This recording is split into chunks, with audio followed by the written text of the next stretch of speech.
All right. All right, fellas. We are LIV to the E. What's up, fellas? Yo. Man, How's it going? Man, I'm trying to connect this computer. Hold on, man. Shoot. All right, cool. I think I got it.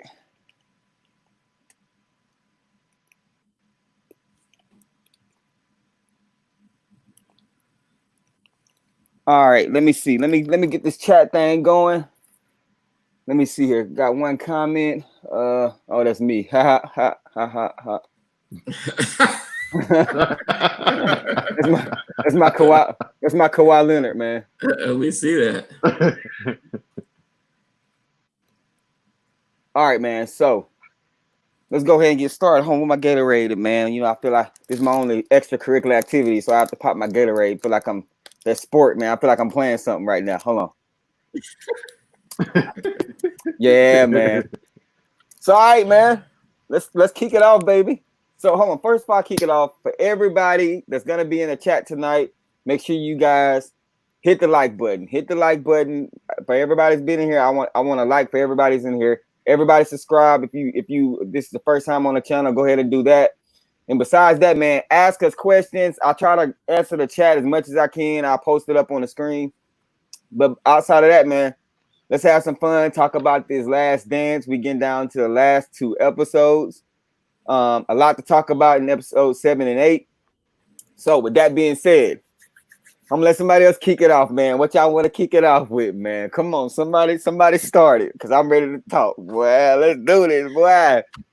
All right. I think we just need to go ahead and get this piece out of the way first, and that is the comparison to the 72 win Bulls and the 73 win Warriors. Let's just do that and get it out the way. All right, so all right, Tim, go ahead, because you're a Warriors fan, bro. I am. You're a Warriors fan, so everybody that's watching, this is gonna be somebody that really likes the Warriors talking about this. So this ain't one of them people that's diehard late Bulls, blah blah blah. This is somebody that's gonna give you a pretty much an unbiased opinion when it comes to liking both of these teams. So go ahead, Tim. What you got to say? Absolutely. And so, you know, I think I should rename myself Mr. Unpopular Opinion, right? Man, whatever. Whatever. So I'm just gonna throw it out there, and some people are not gonna like this, but check it out. When you compare these two teams, I honestly don't even think it's that close. I honestly really don't even think it's that close. I think the 96 Bulls are a better team. They are a better team, and they would have, they definitely would have beaten that, what was that, 2015, 2016 Warriors squad. When you're comparing kind of the heart of the team, right? So obviously, you know, it's a lot of the role players that kind of propel you past the, past some of the teams and all that kind of thing. But when you look at that kind of the heart of the team, right? The 96 Bulls, right? You had obviously MJ, the big three. So MJ, Dennis, Scotty. You had Kukoc, who, man, I really want them to go even a little deeper on Kukoc because he was so key for them, being that kind of other option as a big time scorer. Okay, you had Steve Kerr, obviously, still as a sharpshooter. Ron Harper as a shooter and defender.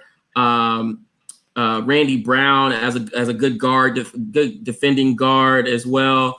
And then you had really a set of bigs that, although they didn't have to be necessarily dominant, they played their position very well. Between John Sally, Winnington, Longley, and Edwards, James Edwards, I mean, that little rotation, there's nothing that Festus Ezeli and Looney and them boys could really do with that when you kind of compare those teams apples to apples. So when you're talking about comparing, I get that, but let's kind of take it a different avenue. So we're talking about greatest team of all time, okay? Do you think that they're judging that based on the fact of, it's obvious that they're judging that just based on the fact of their record that they sustained and what they were able to do during the regular season? So with keeping that in your mind, what do you think about what the Warriors was able to accomplish opposed to what the Bulls was able to accomplish? Because I mean, the Bulls won a championship. I'm not saying did that completely take away that season, because that's up for debate. Like a lot of people feel like them not winning the chip negated that. I don't feel that way, dude. You accomplished something amazing. I feel like that was a hell of an accomplishment, so I can't take that away from them. It would have been better if they would have won, of course, but I mean, I don't know. So I mean, just to answer your question, I don't think it necessarily. I mean, obviously the ring is kind of the frosting on the cake there, right? It further legitimizes you as the best team with the best record ever by having the ring.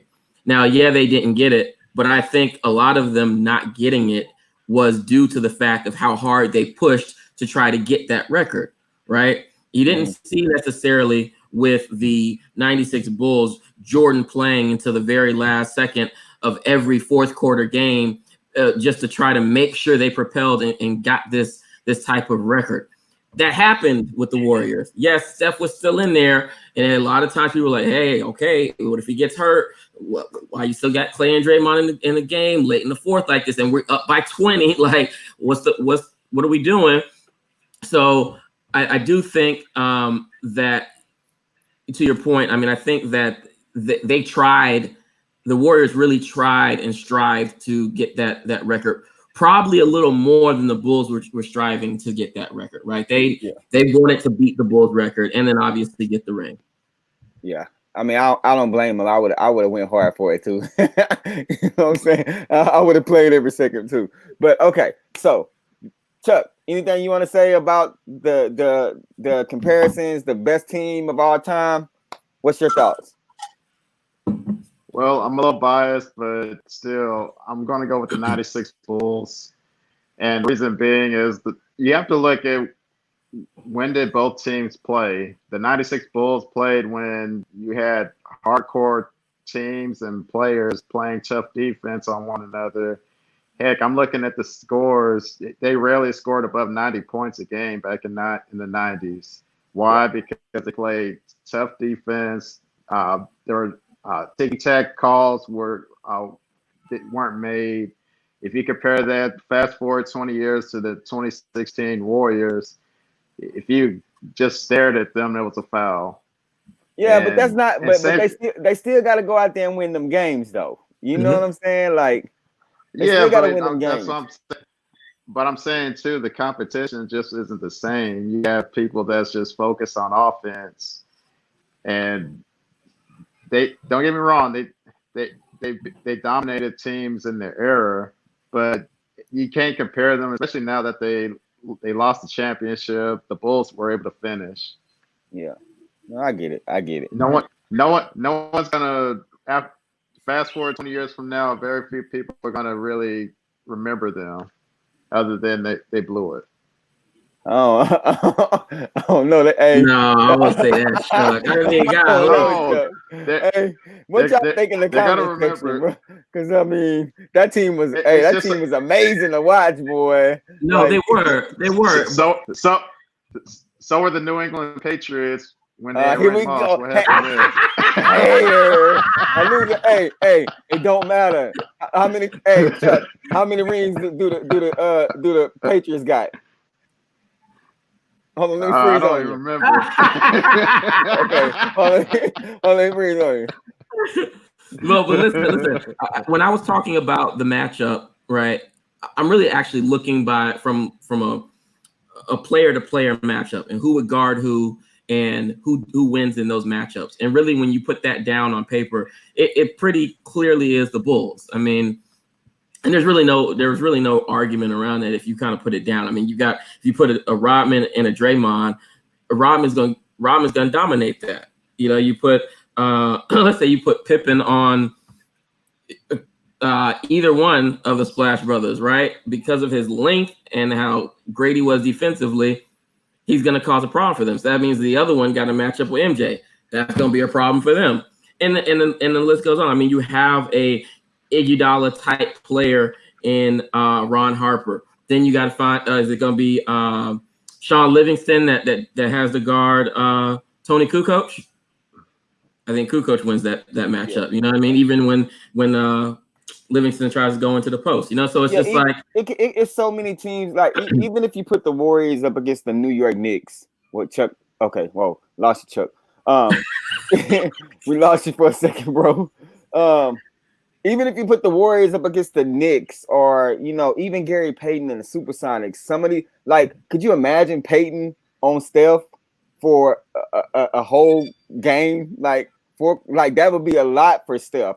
Those screens, they gonna get through those screens. You know what I'm saying? People play off ball defense, just the rotations, the sets, everything is a little bit different.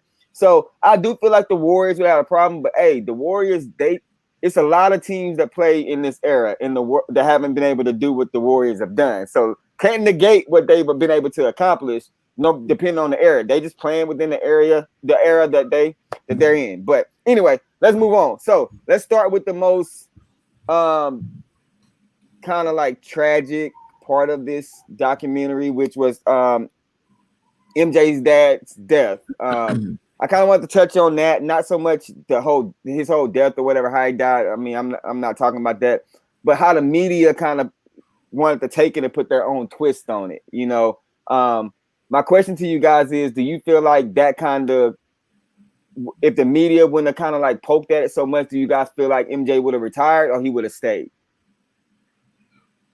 I think the whole plan was for him to retire, but obviously the media didn't help.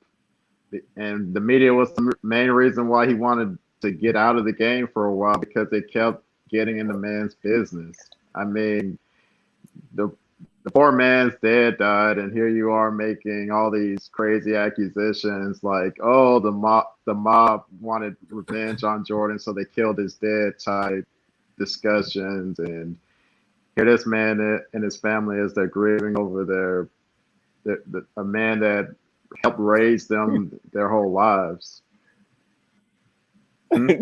Yo, what up? You just stuck. You talking? Hey, we can hear you, but you ain't moved at all, man. Oh, there we go. Got your back, baby. So I think so. I'm gonna answer your question, but I'm also then gonna go slightly in a slightly different direction, right? Hold on, so 1 second, Tim. Let me get some of these comments real quick, because I haven't read any of them. We'll start with the. So Jess said, "Don't mean a thing if they ain't get a ring." Shoes up, sleeves down said, "Bulls are a better team overall." Words definitely changed the shooting game for today's game. Definitely. He was planning to retire anyway.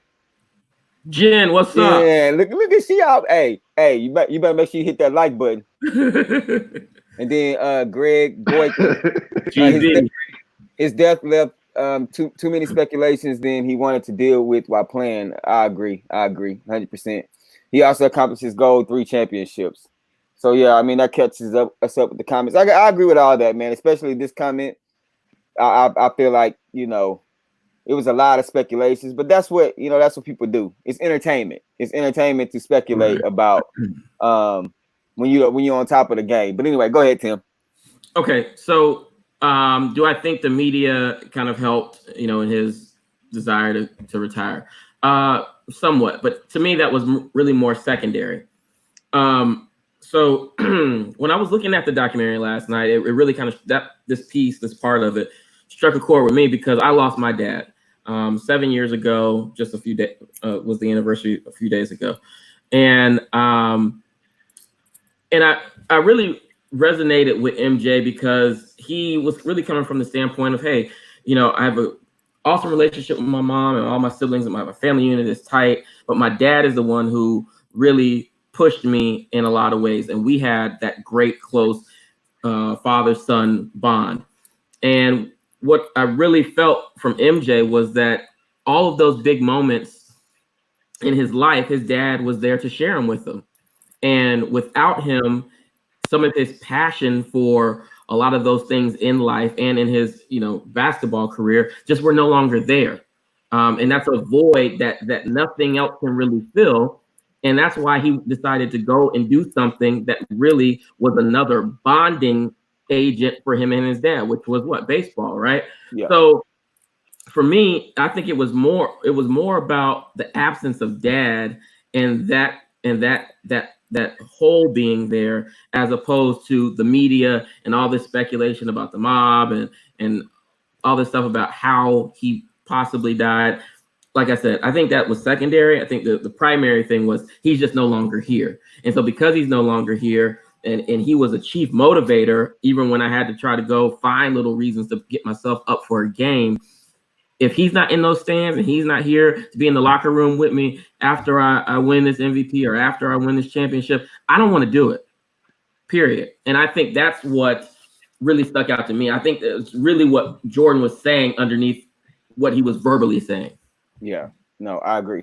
I mean, I agree 100%. I think that the media was secondary. Like you said, just when you're used to, it seems like a lot of these athletes have a bunch of rituals. Like, this is their pregame, this is what they wear, this is what they do before a game, this is the meal that they eat before a game, so on and so forth. And his dad was like right there a lot, so he probably couldn't foresee himself still playing a game of basketball without his dad being there. So stepping away from it, and you know what? Maybe he had a conversation with dad. Say, you know what? Maybe you should play baseball. Like, so he just felt like that was what his heart was telling him to do. Sad thing. One of the things I took away from it was it was good to see what's his name, the owner that passed away. Stern talk about how that they did not, because you know in a sneaker game everybody talks about how Jordan was banned. He left because of this, and you know the Nike they made shoes about it. It was good to hear Stern say that was, you know, crap. That's not the case. They didn't make him leave, so on and so forth. This is what he left on his own accord. So it was good to clarify that part of it. Yeah, because it doesn't make sense. Why would he get rid of his moneymaker? Yeah, by the time he left, it cost him a lot of money. The NBA did as far as revenue. No, I agree. So, all right, so that's out of the way, man. There was some good stuff in last night's episode. So, if Michael Jordan doesn't retire, if he doesn't lead a game of basketball, do they win every single season? So no, and it's not because they can't, right? I think. What's up, Jezzy? Hey, my bad. What's up, Jezzy? What's up, man? It's not because they couldn't, talent-wise and all that. It's because if you look at, you know, when they're flashing back to the last dance of the last season, that 98 season, you're looking at these different guys and what it took for them to get motivated to play that season and to go out and try to win. I mean, you've even heard it a little bit going back to what we were just recently talking about with the Warriors.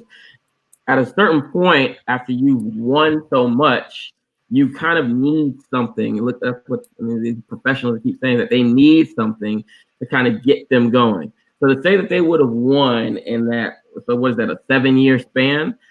I just don't see it. I don't know that any sports team can withhold or withstand that. They needed that break to get a break, to do whatever they needed to do, so he could come back and revitalize the team. Guys were tired of him picking at them in practice and fights and all this kind of stuff. They needed a break from MJ, and he needed a break from them, and that's why they were able to get the 2-3-peats. So my answer is no. Yeah, I agree. I think it's hard enough to win 3 back-to-back, and we see teams try to sustain that momentum, and like you said, that passion and to be motivated to win. And not just that, every year you get older. And I'm sorry, but technology, medicine, it ain't what it is now. Back then, you had teams that were good teams. You know, like Jess, spin off. We got the 95 Rockets. I think somebody else said the Utah Jazz. Like, you had the Knicks that was right on them, that wanted it. And then they showed when Jordan came back, you had the Magic that were just dominating. Like, you had great teams that they would have had to beat every single year to win. Maybe they win one or one more extra. Possibly, I could see it happening. But every single year, you hear people say, "Oh, every single year they win. If they don't break up, they win." That's hard to do. No, MJ is great, man, but MJ couldn't do it the first 6 years by himself. So he needed that squad to a solid squad, and everybody on the squad can't sustain and be motivated like MJ can every single night. That's why he punching people. I wish somebody would. Tim, I wish you would on Tuesday night come up to me, try to motivate me and punch me. Oh, I'm going to. And I'm going to run you over. Okay, well, let's see. Yeah. Let's see. Hey, but to Chuck, I want you to jump in on that. But to Jess's point about the 95 Rockets, so that 72 record Bulls was the 95 team. So I don't know what year would have been that they had. That they didn't make it all the way. I don't know. It would have been 95 because that was arguably their best year. But if it would have been one of them, what you got, Chuck? Okay, the Bulls would have won a lot of seasons, but to win every single season, that wouldn't have happened. One, because of injuries. Look at the Warriors today. Like they basically fell apart with injuries just recently with Steph and Clay. Also, of course, what was going on with Jordan at the time? He was just tired. He gave it his all for a few years, and just every little thing was just eating at him, and enough was enough. He needed a break. Hey, man, this push off thing, man. Everybody in the NBA be pushing off now. Ever since everybody watched that, dude. Hey, your boy James Harden push off more than anybody. Oh my gosh! This man will grab you, push you close to him, and then push you off and bring you back. He like Scorpion off Mortal Kombat, bro. That man be like, I be like, dude, man, what you doing, baby? Hey, to answer Jess's comment, Jordan didn't push off. He just glided him to the side. That's all he did. He just moved him out the way a little bit. Jeremy pushes off way more than what Jordan did on to that guy on Utah.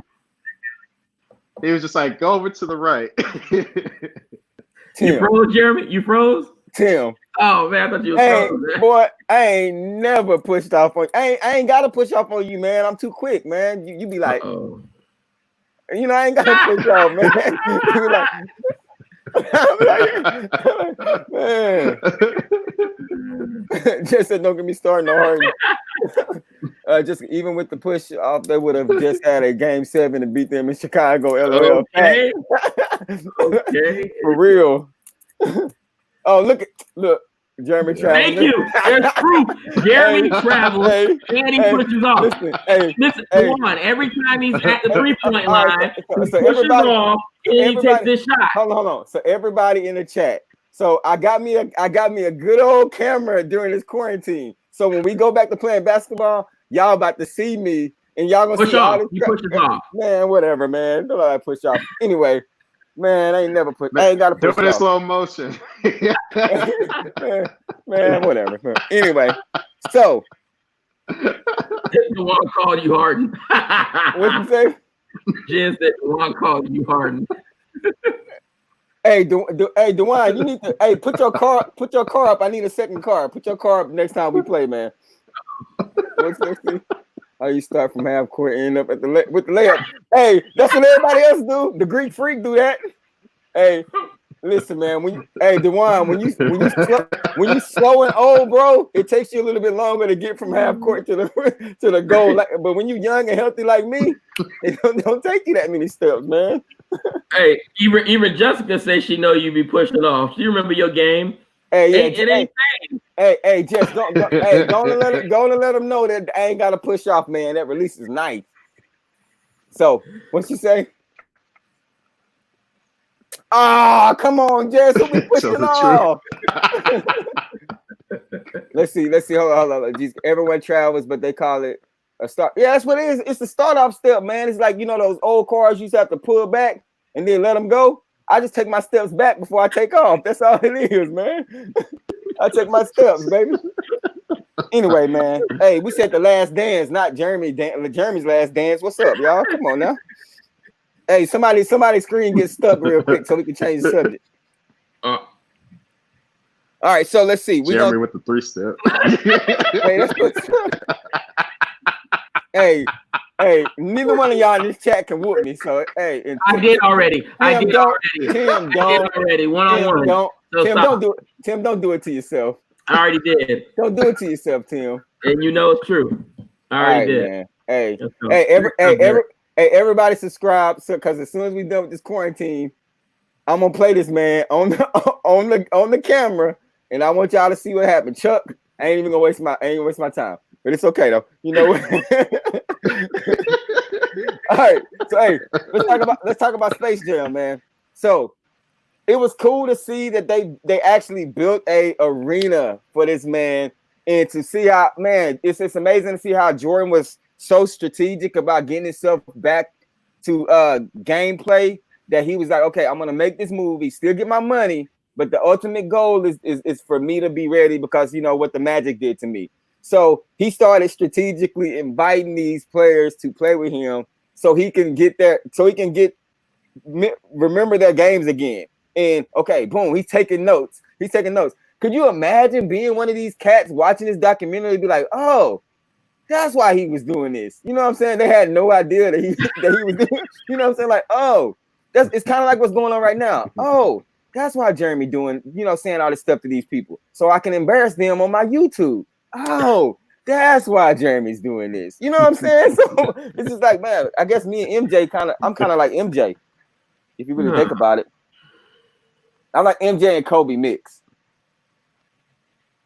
Tim stuck in Chuck. It's okay. I just boot both of y'all out the live stream if that's the case. But anyway, that was dope, man. But I kind of wanted to talk about, like, since Space Jam, we all know Space Jam, dope movie, whatever. This piggyback Space Jam 2.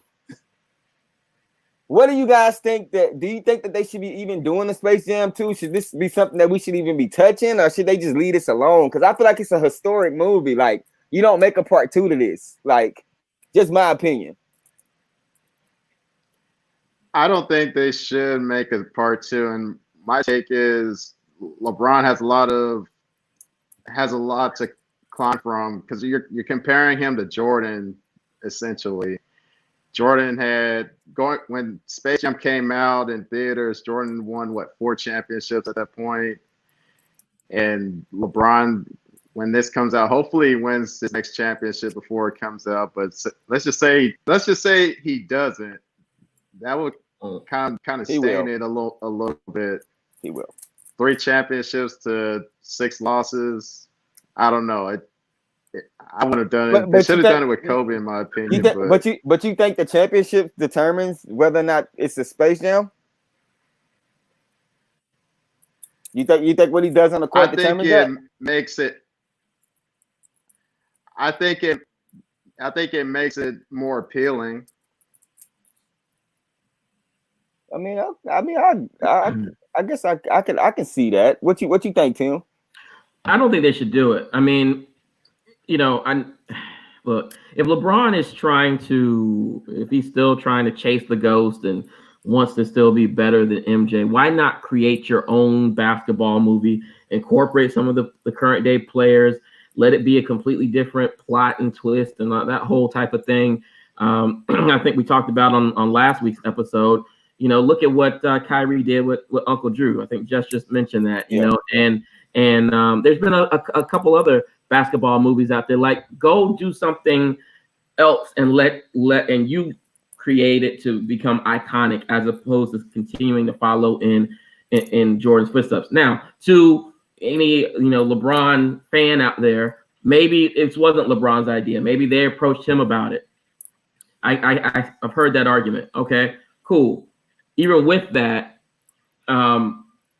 if he's still 100% focused on his brand and trying to, again, get above MJ, then he maybe should have turned it down and, again, created his own thing from that movie land. I just don't think they should touch it, especially now with the timing, right? Because now, for anybody that had really kind of forgot about Space Jam, it's in the forefront of our minds right now. My kid's been watching it on Netflix during this whole quarantine, but now that we're also seeing it on The Last Dance, everybody's like, oh man, of course I remember Space Jam. That was the jump off. But now we gonna say, oh, okay, in a couple months, here come LeBron and the boys, and they doing Space Jam too. I don't care to see that. Yeah, I actually feel differently. I feel like I don't mind it. Like just because I feel like it's entertainment. That's all it is. I mean, it could have been anybody that they put in Space Jam 2.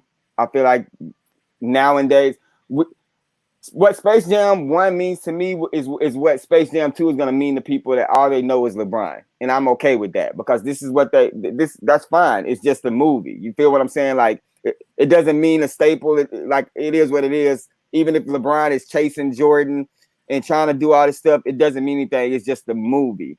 But I kind of do agree with you guys. I feel like he should have done his own thing. But if you think about it, he has tried his own movies and they haven't worked out that well. His acting hasn't been that great. So I mean, maybe that's one of the things. I'm not sure. But I honestly can't wait to see it, man. It's got a lot of great players in it. I feel like the graphics gonna be dope in it. I mean, I think it's gonna be I actually think it's gonna be a very good movie, to be honest with you. I don't know the plot. I haven't looked it up or anything like that, but I think it's gonna be a good movie, man. I don't know. Yeah, hopefully the plot will be good because when Jordan did it, the plot was perfect. It was around the time when they focused the story on him coming back from baseball to return to the league. And that's what I'm saying. Like, the timing was perfect because when that movie came out, it was like Christmas time of '96. Before that, he won his 4th championship. So everybody still had that in their minds where Jordan came back. He rose from the grave, so to speak, and he rose to be a champion again. So it made it more appealing. So that's why I'm saying, like, if LeBron doesn't win a championship, another one here soon, it just DJ another Kelly. then it's just not going to be appealing. Okay, one more thing. I just to piggyback off of what Tim was saying about LeBron doing his own movie. I heard there was a rumor like a few years ago there was supposed to be a movie with LeBron and Kevin Hart where they're supposed to be brothers, and all of a sudden Kevin Hart gets special abilities to play basketball all of a sudden. That would be actually be good. that would be hilarious. He should have done that. I'm pretty sure he still wants to. But okay, proposition. They come to you and they say, "Hey, Tim, you're LeBron." They say, Tim Jones, can you do Space Jam 2? We want you to do Space Jam 2. It's obvious that LeBron looks up to Michael Jordan. He's trying to surpass Michael Jordan. You can't say no to that. You feel what I'm saying? Like, you have to do this movie. Like, so I do feel like, did he push for it? Probably so, because before LeBron got in the league, I heard stories of Kobe doing Space Jam, and I heard that he didn't want to do it. I mean, but that's just on Kobe. You know, Kobe's like he's prideful. He's strategic. He wants his own thing. LeBron is like, in my opinion, LeBron is whatever I can get, I want to put my hands on everything. It doesn't matter if it belongs to somebody else. I'm going to put my hands in everything. So what do we expect? You know what I'm saying? Like, so he took it on, but hey, we can all go see it together, man. That way we can critique it. I think it'll actually turn out to be a decent movie. I will say this. I think, and obviously we haven't heard anything like this, but if for whatever reason they have a secret that we don't know about, that MJ is some kind of way in the movie, whether it be in some kind of cameos, some kind of throwback, something or other, I think that would really solidify it to being a really dope kind of, tribute to him as the original, and moving forward with the new movie. So Jess said LeBron. Go ahead. Oh, I was going to say, the only way I can see Jordan in the movie, he'll go up to LeBron and say 6 rings. Come on. Okay, LeBron needs a movie because he's the most successful player in the NBA right now. but they call it New Legacy. That's a direct shot at the original. True. I did hear him say this is the New Legacy or whatever. So it is kind of like taking that stab at it. I don't know the plot, but I think it's going to be a good movie. I 100% agree with that. It's the iconic influence LBJ has. Like I said, everything is strategic as far as like what LeBron is doing right now for a lot of these young heads. This is like perfect for them. Like Space Jam was perfect for us. This is perfect for them. Even though it's piggybacking, if you ask somebody of this generation, if you ask them 15 years from now, who created Space Jam, I guarantee they say LeBron. They're not gonna say Jordan because that's just that they're Jordan. They don't know. Yeah. You know. So I mean, it is what it is. Y'all have to realize these players want to be MJ. Of course, I think Space Jam 2 is going to be based on LeBron going back to Cleveland and winning a championship. I think you're right, JR. Yeah, that makes sense, JR. Yeah. Don't make it wear Draymond Green. When he gets suspended, he'll turn into a monster or something. we ain't even gonna talk about that series, boy. So let's see. All right. So what else? We talked about Space Jam. Let me get here, man. Let me see here. All right. So Gary Payton, the glove. All right, everybody in the chat. Let's talk about this one. We seen what happened last night. We seen that the Bulls went up. What was it? 3-0? 2-0? 2-0. 2-0. Was it 3-0? It's 3-0. 3-0. Okay, 3-0. Oh, yeah, 3-0. They went up 3-0. And Payton, they made the adjustments. And Payton started guarding Jordan, and you know they bounced back to 2 games. Gary Payton made the comment that has turned into the meme with Jordan looking at the tablet laughing, like, bro, hey, like, so do you guys think that if Gary Payton started out game 1 on Michael Jordan, that it would have made a difference? No, Chuck, let's start with Chuck. No, why? Okay, it wouldn't have made a difference overall with them winning the championship. Okay, because, but does it change the game 1 or game 2 outcome? I mean, possibly, but I think ultimately they would have still won the championship. They were determined that year to win, and Jordan would have figured out a way to make, and the team would have figured out a way to make adjustments. Tim? That's just my opinion. So does it make a difference? In game 1 or 2? Game 1 or 2, possibly, sure. I mean, that would be when it would actually matter, okay? And so let's say it did, okay, and they win. Seattle wins game 1 or 2. The Bulls still win in 6 games.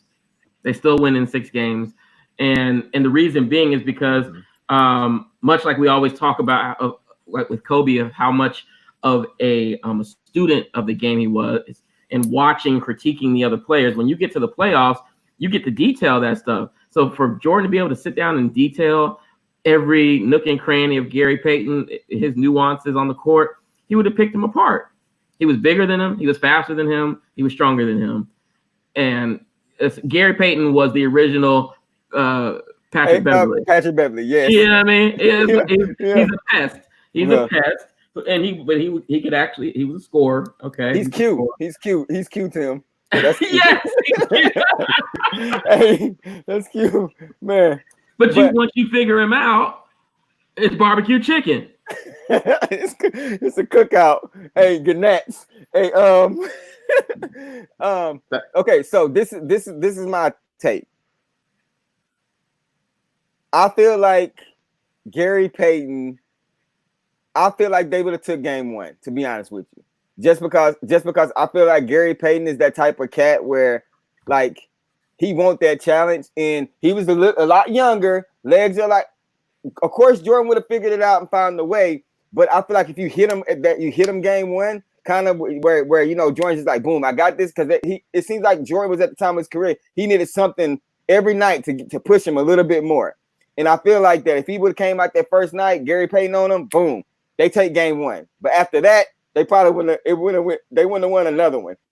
instead of the Sonics winning 2, They probably would have won one. To be honest with you, Oh, if it also- started out like that. Also, I was going to say this. Like, you got to remember this too.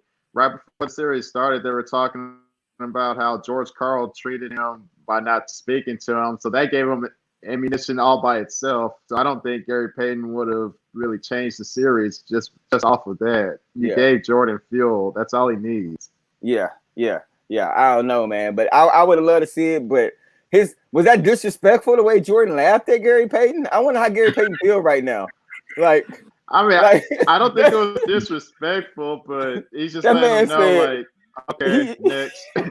He's sitting there watching it. That man, like, he's laughing hard, like belly laugh. Hey, I think he shed a tear. You know what I'm saying?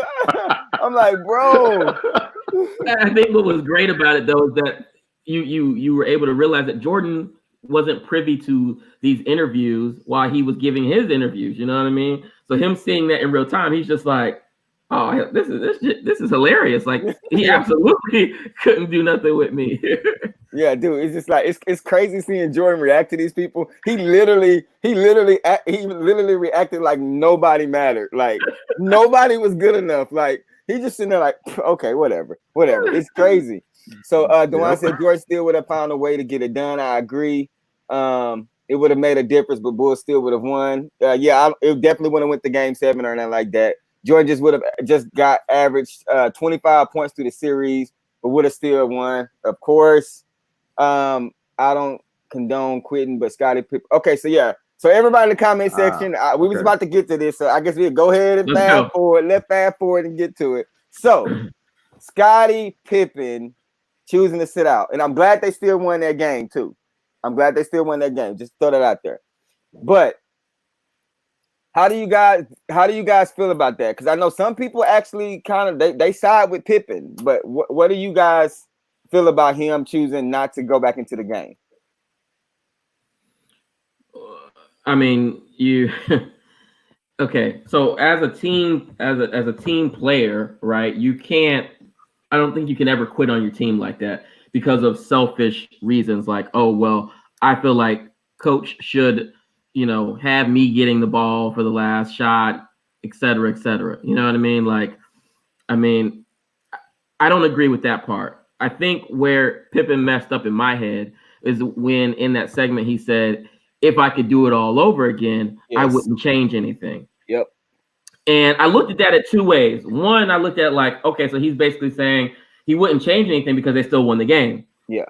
But if you don't feel like you would change anything, there was definitely a knock to how your teammates viewed you from a leadership perspective because of that. And even I think Kerr went on to talk about it, and he said, hey, things changed a little bit after that. It took us a little minute to kind of get back on track because you quit on us. You let the team down, and you never were that type of guy that we would think would quit on us. Yeah. So Greg, this is some of the stuff that some people say. I don't condone quitting, but Scottie played years in Jordan's shadow. Then to let Kukoc be the man was demoralizing. But I think when we look at the aspect, that was just one game. I feel like unless it was more than one, I don't know the dynamics of the conversations and the plays that was being called in the huddle. But I'm looking at it like, how many times did Jordan pass off to Kerr to win a game? Yes. Or what's his name? Paxton to win a game. You know what I'm saying? It seems like when Jordan left, Pippen was the face of the organization. Like he was doing his thing. Like did he want that much shine that he was just that he just seems like, you know what, screw the team. Like I should be getting the ball in this moment for me. Because maybe he would have made that extra pass to that person. But maybe he just felt like he was supposed to have the ball. It was supposed to go through him, just like it went through Jordan all the other times. I'm supposed to be out here in the play, supposed to be drawn up to go through me, not for the other person. I don't know. I mean, I wasn't in the huddle, but the way that he handled it, I feel like he could have handled it better. You know what I'm saying? Because it basically told your team, like, he just sit on the bench, like, I ain't going out there. No, like, people trying to talk to him, he ain't going. Like, ugh. But like a lot of people in the comments says, as a man, Scottie felt disrespected. Like, man. He might have felt disrespect. I'm sorry. He might have felt disrespected, but he was out of character all season long and all during his career. He was a point forward, getting everybody involved. Just like they were saying, the chemistry of the team was solid because everybody was passing the ball around for the right shots for people to take. And then in that moment, I guess he felt like I should be the man. I should be the one in control. And Phil's like, no, we're going to let Kukoc shoot it because, in my opinion, I think he's thinking nobody's going to suspect Kukoc to take the last shot. And from what I was hearing, he was a better shooter than Pippen. So it made sense. But Scotty, somebody I don't know if a spirit went into Scotty or what, but he wasn't himself in that moment. Yeah.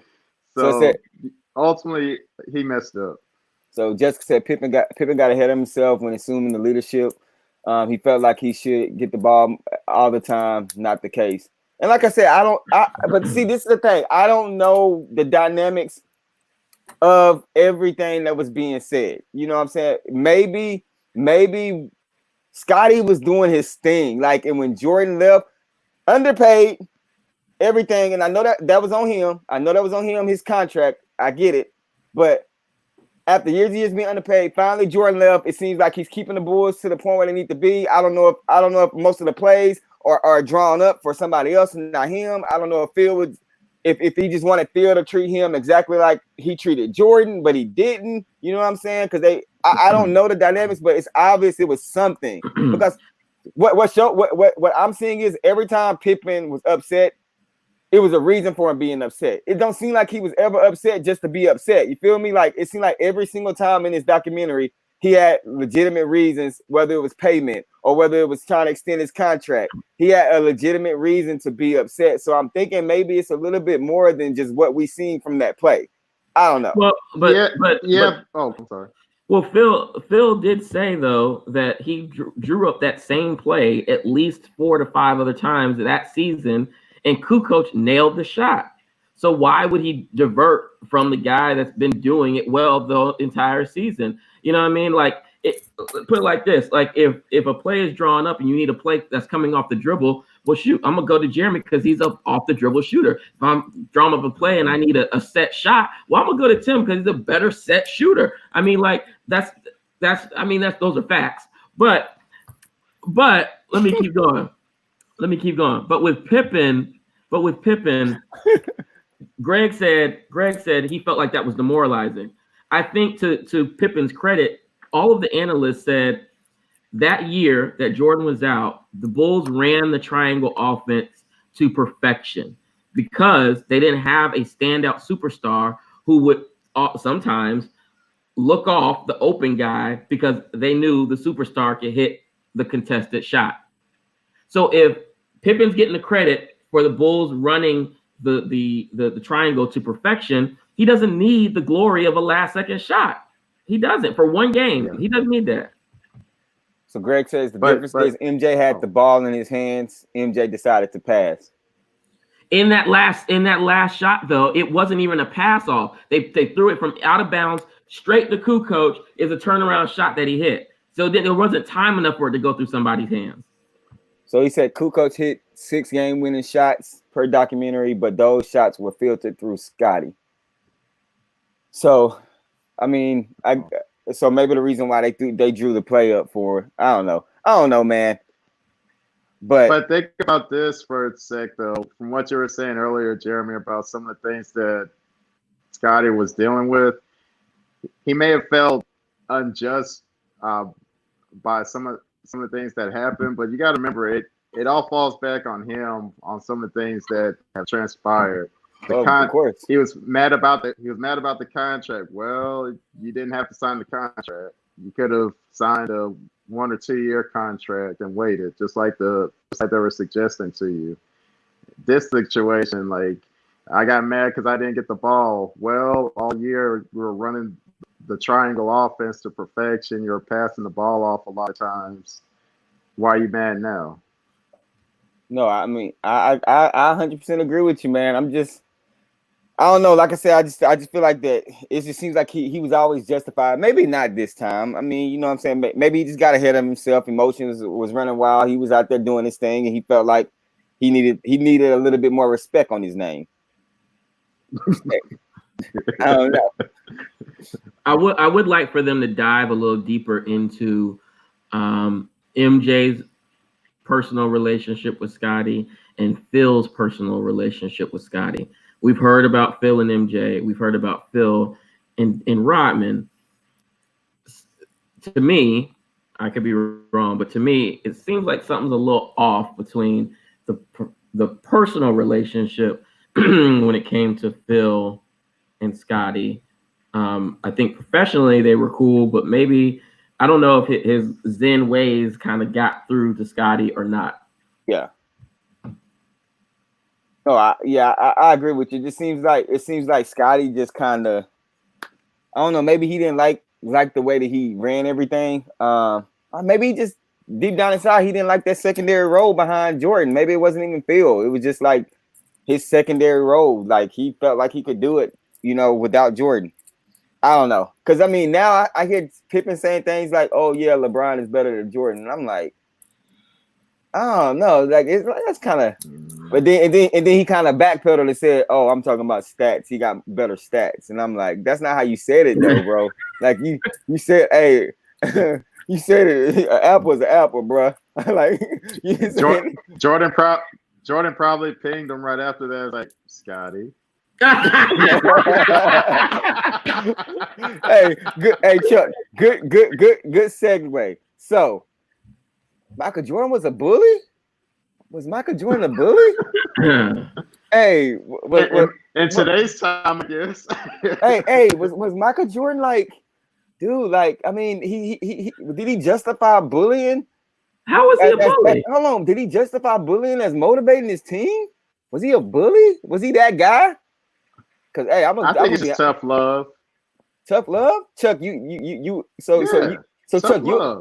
you will let somebody come up to you talking to you like that, poking at you, picking like Scott Barrett. He didn't deserve that treatment, man. Hey, Tim, you see what happened? You see what happened when we treat people on Tuesday night like that? They don't come back.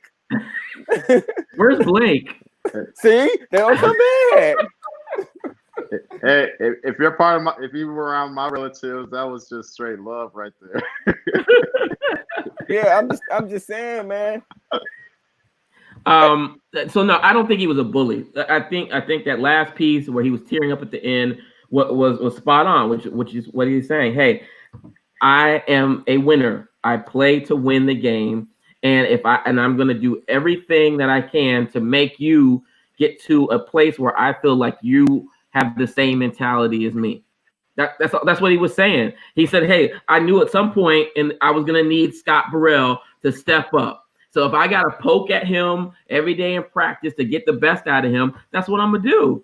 So, but he didn't, Scott. I mean, Scott. But Tim, come on, Tim. But let's. Okay, I get what you're saying, and I know what Jordan is saying. But let's think about MJ. You mean to tell me that you don't think this man's personality is where he sat back, grabbed his cigar, and was like, "Man, I'm gonna mess with these fools." Like, I'm telling you, it was to a point. After hearing this man Hall of Fame speech, I realized that some of the stuff that he did, he just did it because he knew he was better than people and he could do it, not because he wanted to motivate these people. Every time he did that, come on, bro, dude, listen to what he was saying. Some of that stuff didn't even have to do with in game basketball. Come on, man. What sense does it make for him to bully his own teammates? It don't make no sense to bully nobody, but some people get to that point. Jeremy, listen. Okay, if the Tuesday night crew, right? If we were playing basketball in a league all of the time like that, somebody would step up as a leader and have to pull some of the dead weight, right, up to say, look, we're gonna win this championship, right? And at that point, it's not considered bullying if you poking and prodding at that person to try to make them better. That's your teammate. So that was his teammate. I understand that, but Tim, please answer this. You can poke and you can prod to get somebody better. But when does some of that poking and stuff like that and some of the jokes not like tend to be basketball to encourage you to play better basketball? You feel what I'm saying? Like I feel like that Jordan is that guy that you'll go to the gym. You feel you go to the gym, you'll be playing, and he'll be the one on the sideline. Man, He could be. It could be me and you, Tim. Okay, I'm MJ. You're Scott. You're doing something. You're playing your game. You're working out. I'll walk past you for no reason. It has nothing to do with making you better. You lifting weights. That's all you lifting, bro. What you lifting that for? As a matter of fact, I'm gonna hold the weight on your chest and make you push it up. This is real man weight. Some of the stuff that I feel like Jordan was just that. He knew he was on his pedestal so high he could do it. That even you even heard Phil saying it was so many times I had to tell him to tone it back because it wasn't productive. It wasn't productive words or to make people better. But he had to say, hey, tone it back. I feel like Jordan just got to that point where it's just like I said, the Hall of Fame, we seen that this is the way he was. Like, but Jeremy, okay, so let me use that same example that you just said there, right there. He was essentially telling Scott, okay, man, I need you to be stronger. Put on some more weight right here. Stop lifting these, whatever you lifting, and lift a little bit more. But he didn't walk past him while he lifting and say, man, you soft as cotton. I'm pretty sure he did with a couple of F-bombs and whatever in it. Come on, bro. You know, man. Come on, man. Jordan bullied the other players on other teams. Sure he did. With stuff he would say to them during the middle of the game. I can see that, and ain't no problem with that. It's competition. I mean, you know that things have been said on the basketball court that sometimes go beyond the pale because everybody's competitive, right? Mm-hmm. But when you're on the same team, for the most part, he had maybe an awkward way of motivating some of the guys, and that's why Phil said to curtail it, bring it back a little bit, whatever the case may be. But he was, at the end of the day, his goal was always still the same. I want to make us all better so that we can win together. That's it. So we got a couple comments. Now I agree there's a difference between elevating someone and pushing buttons because he knew he was untouchable. In my opinion, you couldn't touch MJ without person feeling the lose something. He knew that he knew that, so he took advantage. This is my thing. I feel like that Jordan he wanted to motivate people, but I'm gonna take it this route. Everybody, okay, he wants to win. He wants to be a leader. Everybody doesn't learn, everybody doesn't receive everything the same way. So for him to go out and lead a team and do everything the same way, I feel like that was him saying, I'm Michael Jordan. It's my way, no way. This is the way I'm going to motivate you if you're not tough enough to handle it. But for some people, that doesn't mean that they're not tough enough to handle it. They just shut down. They could be the best option that you have on the team. But if you're sitting there, you saw that they're never going to open up with that. And we say that when he needed Scott, he actually done it. But they also said in the same breath, Scott was a nice guy. This is just the way he was. Scott, everything that Jordan said probably didn't even help the man out, to be honest with you. We don't know. It don't show. You know what I'm saying? We don't show anything. But you got to understand, too, though, from Jordan's perspective, like, rewind back to the Detroit Pistons series. What were they saying? Every time they played the Detroit Pistons, they always pressed their buttons because they knew that they were always complaining about fouls. They would get under the skin. The Detroit Pistons did. And Jordan knew that, okay, all these other teams are basically like the Detroit Pistons nowadays, the New York Knicks, the Supersonics, you name it. So he wanted to make sure that, hey, if you can handle me during the practices, you're going to be game ready when we play these teams in the playoffs when the time comes for you to be in crunch time to be that dude when that time comes. But that doesn't necessarily mean they're going to be ready. Because, like I said, everybody doesn't perceive. I don't know. Everybody just doesn't feedback that way. I'm just saying though, when you're thinking about leading the team, if you only have, okay, for instance, Chuck, I'm gonna pick on your Rockets. Coach D'Antoni has one way to coach. Okay, he has one way to coach. That's it. I mean, it's no other way. Like this man is one dumb college way that he knows how to play. Now, if he was winning this way and he was winning, we'll be saying, boom, perfect, he's great, blah, blah, blah. This is the way he plays. He's not. And we're saying, man, this man need to figure out a different way to coach his team and understand how James Harden plays, how this person plays, how this person plays. I feel like that should go the same thing with Mike. Did he do his thing and do it his way? And did they win? They did. But I can't sit here and say that I 100% agree that the way that he did it was the right way with some of his players, because I don't feel like it was. I feel like that he took advantage of the fact that he was the leader of a team. Like, because I would say like this, I would have punched him right here. Are you calling him a bully? Right, so you're calling him a bully? No, I'm not. I'm not saying he's a bully. What I'm saying is that I feel like that he manipulated his situation, his authority as a leader to pick on certain players. I'm not saying he's a bully, because I'm saying sometimes maybe it was needed. Maybe it was needed sometimes. But it's obvious as you sitting through this documentary, I'm watching Jordan. I'm like, man, I would have, because like they could be just sitting down drinking beers, and if Scott walked by, he'd be like, "Uh-oh, here we go." Like, you know what I'm saying? You could like, he'd be like, hey, he'd be like this. There go that Scott. Hey, come in there. You could. Here's the thing, though. Here's the thing, though. Like, if you compare that to somebody like LeBron, rewind it back to LeBron playing with Kyrie Irving. Kyrie Irving got tired of LeBron being his ear the whole time. Later on, Kyrie's like, you know what? LeBron was onto something. And I just feel like different leaders have different ways of approaching it, but the goal is still the same. They're trying to win that chip. No, and I agree. You're either in or you're not. I agree, but it seems like no matter which way Jordan was, they was gonna win regardless, because Jordan was that. Like, I feel like no matter if he bullied or not bullied or whatever, or if he picked on the dude, you know, Scotty, you know, whatever. I feel like that, you know what, they still was gonna win. You know, now with LeBron and Kyrie, I feel like that's a great example, Chuck. But the difference between LeBron and Jordan, in my opinion, is LeBron needs Kyrie. Like, if they don't break up, that's a good duo. But maybe if he would have altered his, you know, leadership role a little bit, but you know, I get it. But it is what it is. Man, hey, I just thought about something. MJ was spot on. MJ was spot on. Listen, look at that little clip in the documentary when they was in the locker room, and he said, "Scott, how many shots did you make tonight?" He said, "I went 1 for 7." He absolutely deserved to be made fun of. No, whatever the case else is, and he went 1 for 7. I'm gonna make fun of him too. Get your butt back in the gym. You saw all of that kind of stuff. You can't eat at the table with me tonight. Any of that, because you went 1 for 7. This man, Greg said Mike was a snitch. He used players' actions against them and caught it ways to get his players better.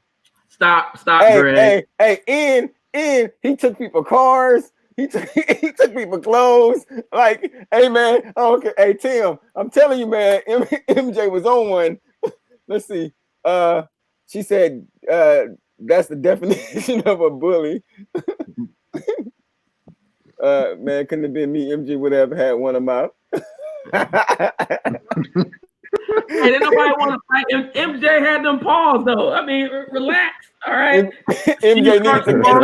And Mike swung back. Hey, MJ needed to go. The scrappy boys. Oh, hey man. I mean, I don't know. I just feel like, man, if MJ was to come to Tuesday Night Hoops, you know what I'm saying? Hey, hold on, Tim. Time out, Tim. Hold on. What's his name? Big Al. Hold on. Look at that. So Big Al, he don't win. Granted, he ain't MJ. He definitely don't win. Don't get me wrong. But man, he be coaching. You know what I'm saying? He go out there, he coach. He hey, why you standing here? You need to be over here. You went 1 for 5. Like, he coaches. He don't be like Scott. How you 1 for 7 tonight? Oh, okay. Hey, get that trash can right there. Sit in it. You trash. Like, like that's the type of leadership Jordan was. Imagine if I go to work tomorrow, right? And all the notes that I left for my team yesterday, I just walk up to them one by one. Did you finish that? No, I didn't finish that last night. You garbage, man. And then my manager come up to me and sit me down and say, Jeremy, why are you talking to me? Why are you talking to people like that? Listen, they either with me or they against me. I'm trying to make them better. Like, that don't work. Listen, that employee would be like, well, dang, Jeremy's never talked to me like this before. Maybe I really need to get on my game so he won't call me trash anymore. That employee ain't gonna go 1 for 7 next game. Nah, they may come up in there. Hey, no, you're right. You're right. Hey, let Jordan try that right now, boy.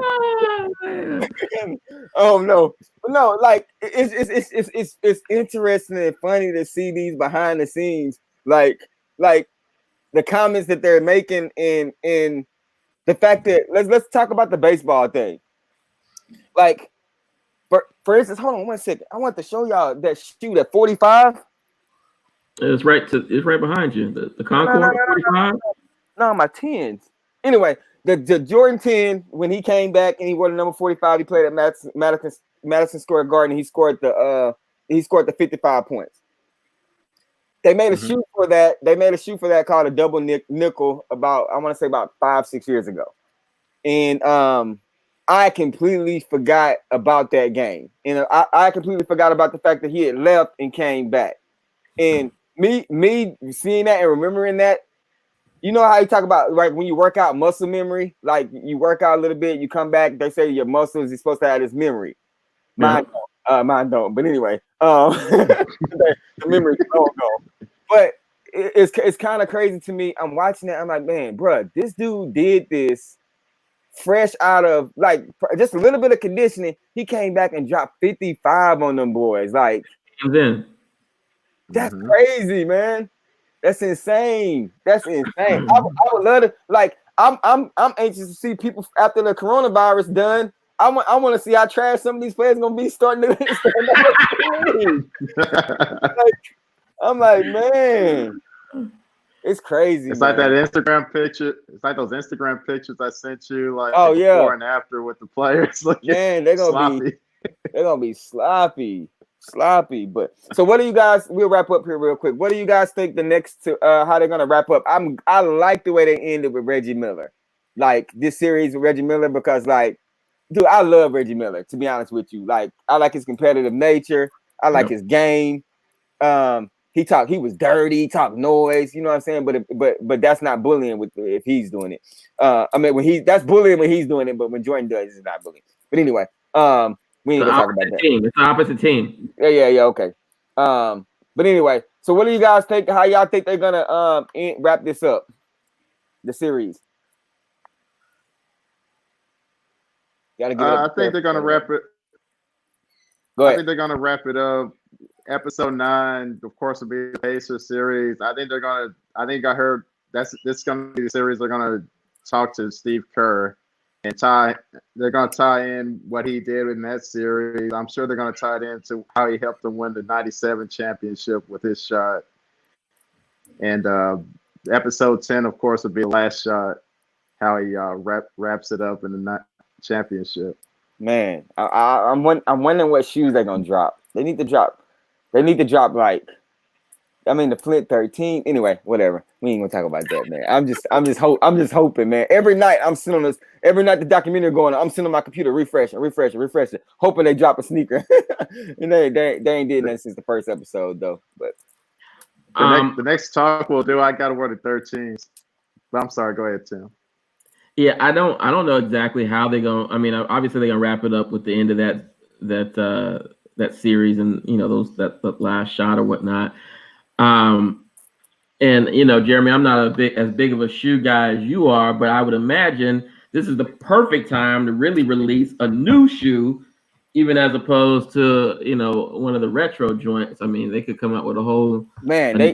They dropped that Chicago 1, boy. I might have to sell my car to get it.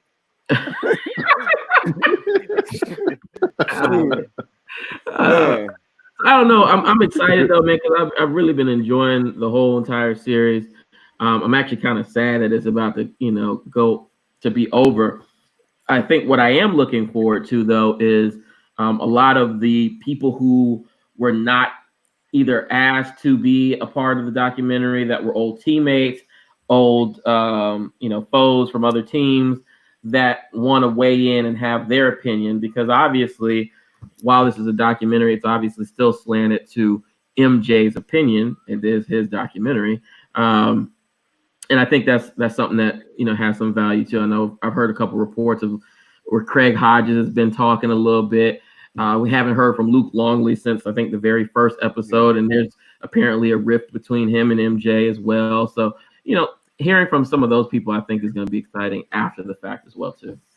Yeah. So Jess said they need to drop the Chicago ones. I 100% agree with your sister. Like they need to do that. Can't wait to see how they end it. I'm with you. I'm with you. I'm with you. Yes, sir. I'm waiting on sneakers too. Greg, what sneaker are you waiting for? What do you think they're gonna drop? Shoes up, sleeves down. Unless they put out a 12, it doesn't matter to me. This guy is heavy into the Jordan 12s. Like, I'm with you on that. What 12 do you want them to drop? Shoes up, sleeves down. I rock 13s all day. I do think they're gonna drop the Flint 13s. And this is that double nickel I was telling you guys about. This is the shoe that he played in, and they put the 45 on the back on the top of it there. This is the only 10 I own, and the only reason I own that is because of that series. I don't like the 10s; they're not comfortable or whatever. But that's the only one I own. But anyway, Obsidians, of course. Yeah, I know he really want that Obsidian. But anyway, so I was going to say this real quick. I also think on episode 10 they're going to also wrap it up by showing his kids and talking about how he was past and present. Oh, the flu game. Yes, sir. Hold on. Yes, sir. Yes, sir. You got your feet stacked, man. Come on. Yeah, you're like fresh funk. Sir. Hey, can y'all smell that? Can y'all smell that? Thank God I can't. Hey, I'll make screens. I'll make Chuck screen lock. Hold on. Let's see. Thank God this is virtual. Yeah, man. What? Let's see. He said, let's see, right? They ain't shown why Juanita not one time. Juanita. She was a part of the press conference. She was a part of the press conference when he retired. But besides that, and I would love to hear from her perspective a little bit what was going on during this time, especially when his dad, died and that whole thing too. That his kids were recently on Breakfast Club, kind of giving their take, which was interesting as well. She getting all the money from Nike. So from because she I think she still owns half of. Does she really? Yeah, well, when they got the divorce, she owned it for a long time. It might be over with now, but dude, she owned like a big majority of his Nike endorsements and stuff like that. Jordan Brand. Mm-hmm. Yep. Really? Because I thought she just got a lump sum payment of like $100 some million. Nah, she because when they got the deal, when they restructured the deal and took it from Nike to Jumpman, actual Jordan, they were married. And I don't know how she manipulated it, but I'm pretty sure it's over with now. But she owned like if not 50% of it, it was like 45% of the income that was coming in from Jordan Brand for a while. Wow. Wow. That's why you gotta stay with them. Hey, it's people that keep her. Yeah, she gets portion of royalties. Yeah, see, portion of royalties for lifetime. I thought so. I want to know what that portion is. What's that portion though? Hey, it don't matter. As much money. Hey, it could be 2%. As much money they make, that's more than my salary, baby. I'll take that. She got 168 at the table. Man. Okay, at the table. Yeah. Okay. Yeah, but hey, somebody Google. Somebody ask Cyrus. What's Cyrus? On my phone. Who is Cyrus? That's the Android person, Cyrus. Oh man. Should have known you wasn't Team Apple, man. Golly. Hold on, man. I want to see what is the. Hey, look Jen said today. Oh, we're gonna bypass that. Keep going. We're gonna bypass that. We're gonna bypass that. Shut up, Chuck. Shut up, Chuck. Shut up, Chuck. Oh, stop that, Chuck. Go back to that comment, Jeremy. Go back. Who is Cyrus? Who is Cyrus? Cyrus, man. It's right. I mean, golly. Hold on. How much? Let's see here. Hey, Cyrus, how much Nah, I'm just playing. What are you looking up? The royalties that Jordan wife gets from Jumpman, from Jordan Brand. Hey, Jess, why are you not interested to hear from Juanita? She's got a unique perspective. What did she say to that? I'm asking her. Oh, that's a good question. Mm-hmm. Nicole, what were some of the findings from your legal presentation on it? I've done a whole legal presentation on this.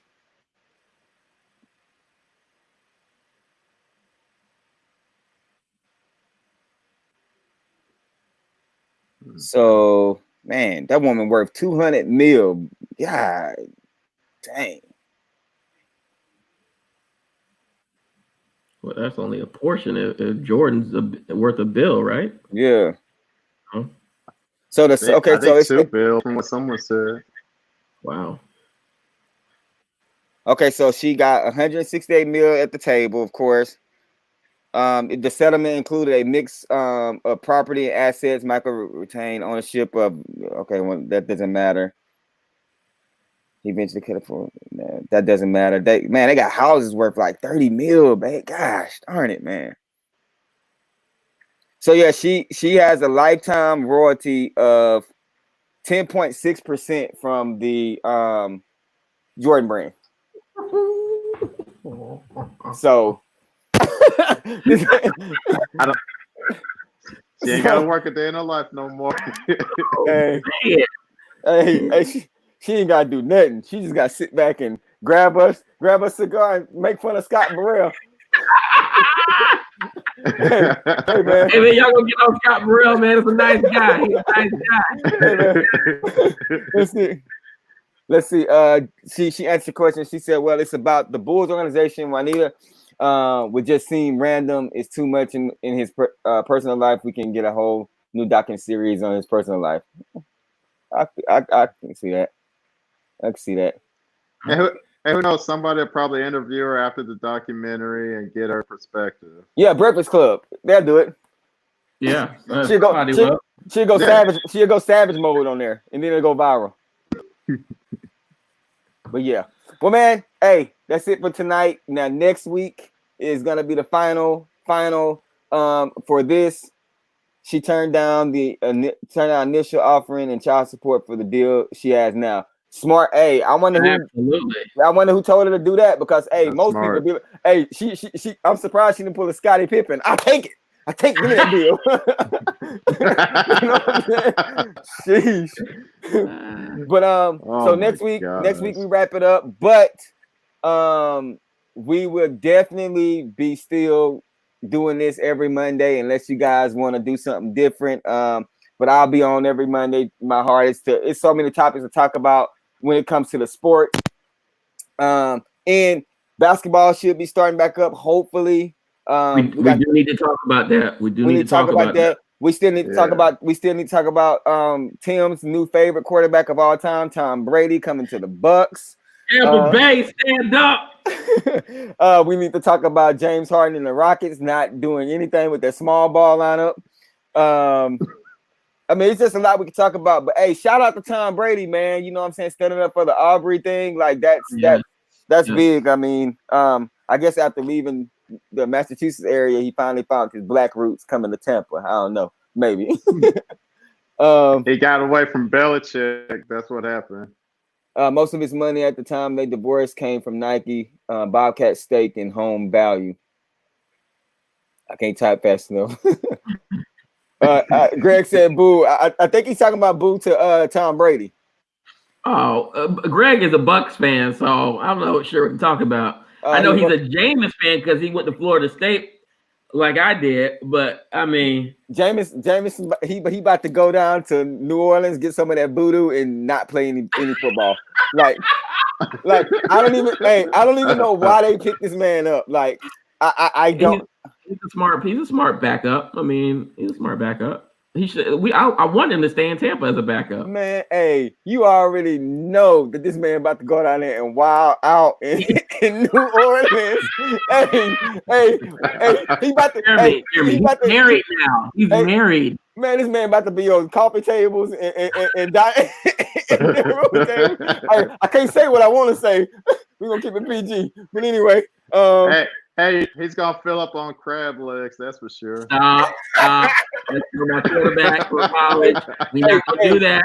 Hey, y'all gonna do that. Y'all better leave my pieces alone, man. Hey, don't say nothing about this thing. Greg, never in life a Bucks fan. Oh, Dallas. I want to say Jess is a Dallas Cowboys fan. Hey, Jess, let me know. You're a Cowboys fan, right? Man, that's sad. When the last time they won? That's sad, bro. Hey, I can't talk. I ain't got no team. I just like Tom Brady. Wherever he go, I'm gonna go for him. Hey, this is Tom Brady guy. Go Bucks. Go Tampa Bay Bucks. Go. You know what? It just so happened that he happens to be in the area that I am now. You know what I'm saying? Like I can't wait. I'm gonna pull up the red light in my Optima. I'm gonna look over. It's gonna be Tom Brady. I'm like, I know that chin. I know that's Tom Brady. I know that's Tom Brady. He got on Boston, and now he can speak. All right, hey, y'all better. I agree on that. Y'all better get off Boston. Hey, hold on. Let me end this live for my wife. Man at me. I love Jen, Belichick is the cheat, so we ain't even trying to hold Tom accountable for all of that. Hey, I plead the fifth. Yep. Scott Burrell. Scott Burrell. Hey, anyway, before we get out of here, everybody in the chat, if you ain't subscribed to the channel, make sure you guys go ahead and do that. Kicknology. If you're into sneakers or if you're just into some dope content, make sure you guys do that. We got Chuck, we got Tim. We'll be here next week to wrap up the series, and hopefully, I'll have whatever shoe that drops. Then I get the 2-day ship and I have it here. I can show you guys, but it is what it is. Hey, Chuck, I appreciate it. Tim, you trash. Hey, that's my Scott Burrell. That's me motivating you to get better tomorrow. So now, you're gonna have a great day at work because I just told you that you're trash. Anyway, great motivator. Thank you, man. Hey, I love you, bro. I love you. I know. Hey man, go Noles. We'll see y'all next week. All right, man. We'll see y'all. All right, later.